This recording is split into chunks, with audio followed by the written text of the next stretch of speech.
At the crack of dawn on Sunday, the women came to the tomb carrying the burial spices they had prepared. They found the entrance stone rolled back from the tomb, so they walked in. But once inside, they couldn't find the body of the Master, Jesus. They were puzzled, wondering what to make of this. Then out of nowhere, it seemed, two men, light cascading over them, stood there. The women were awestruck and bowed down in worship. The men said, "Why are you looking for the living one in a cemetery?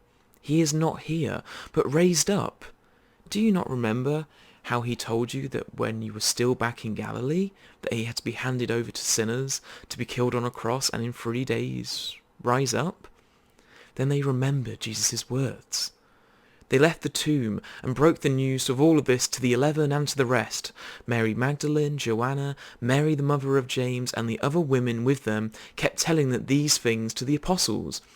But the apostles didn't believe a word of it. They thought they were making all of this up. But Peter jumped to his feet and ran to the tomb. He stopped to look in and saw a few grave clothes, and that's all. He walked away, puzzled and shaking his head. It's Easter morning. An Easter morning unlike any other I've experienced, and I imagine that's the same for others. There's no waking up before dawn to go down to the local park to join other Christians for an Easter sunrise service. In fact, there isn't actually being woken up early by family members going on to a walk for a sunrise service, like that happened to me one year. But there hasn't been any of the logistical questions this week in church staff meetings around how best to empty and refill the church between services. If anything, parking today, like for the last few weeks, should be really easy if you do go to a church service, which I am not encouraging you to do right now. You should not be doing that. This year's Easter for many people is going to be a lot more reserved. Perhaps sharing a meal with family over Skype or Zoom or FaceTime or other video conferencing platforms that seem to be doing really well right now. For many of us, we're doing like the disciples did, as Mary, and Joanna found them. We're inside, we're not out, and we haven't been out for the last few days. Perhaps we're fearful of the unknown. We're unsure how long this feeling or situation will last. Some of us are worried about loved ones who have to be out there right now. Some of us are looking at the cupboards and don't know when they're going to be filled next or how they're going to be filled next. This fear is around us and has been around us and been around the disciples the last few days by this point. But fear, though, in this situation can be good. This fear, just as the disciples felt, made them celebrate harder at the news of the resurrection. I mean, we see it in ourselves and we see it in others right now when they're faced with great hardship and adversity and overcome it. And we, as humans, we celebrate this. We don't just celebrate it like normal. We somehow instinctively know that the pain and fear has been overcome, that this great weight has been lifted, and we celebrate this. In fact, we remember this every time at Easter when we sing this very song that everyone will be singing today. You know, they cut me down and I leapt up high. I am the life that will never, never die. I'll live in you if you live in me, for I am the Lord of the dance, said he.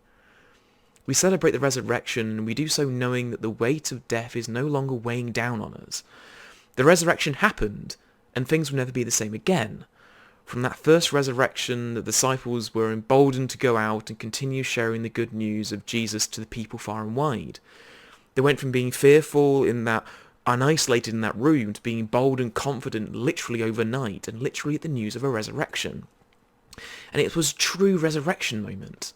From death to new life, or in another way, real and eternal life, more and better life than we've ever dreamed of, life to the full. And I put it to you, we're about to enter another resurrection moment now. This Lenten season, we have all, regardless of faith or belief, have had to go through a period of fasting these last 40 days. We've all had to make decisions that have been on ourselves or on others really hard, and we've been on the receiving end of difficult decisions. We've all had to adapt to a new way of living in both our personal and professional lives. Overnight, we've had teachers adapt and change lessons to be done in an online platform. We've had high school seniors discover that their final year finished 2 months earlier than they expected, missing out on all those celebrations as they finish this stage of life and go on to the next one. We've had church leaders adapt to a ministry in a virtual capacity, which roughly translates, for me at least, to realising exactly how many people I'm friends with on Facebook who are actually ordained and have had to learn to use the Facebook Live app to keep preaching to their congregations. Or how about near enough everyone having to learn how to use Zoom, having never done so before? For some, our workloads have increased with this as we've adapted to this new way of living, and for others we are now looking without work because of this situation. We can't go back before the resurrection as much as we can't go back before Lent started and before this pandemic started to affect ourselves. All we can do is learn from the hardships we've endured, the adversity we've overcome, and the love and care we are showing each other. What if, on that resurrection day, when we all leave the tomb of our homes and once again be around each other physically, what if we don't go back to the same old ways? What if we kept these online communities going in addition to meeting physically? What if we remembered who are their essential workers during this time that we've been relying on, and we support them like they've been supporting us? Perhaps if we don't wait for another global pandemic to pick up the phone or send that email to people we've lost contact with.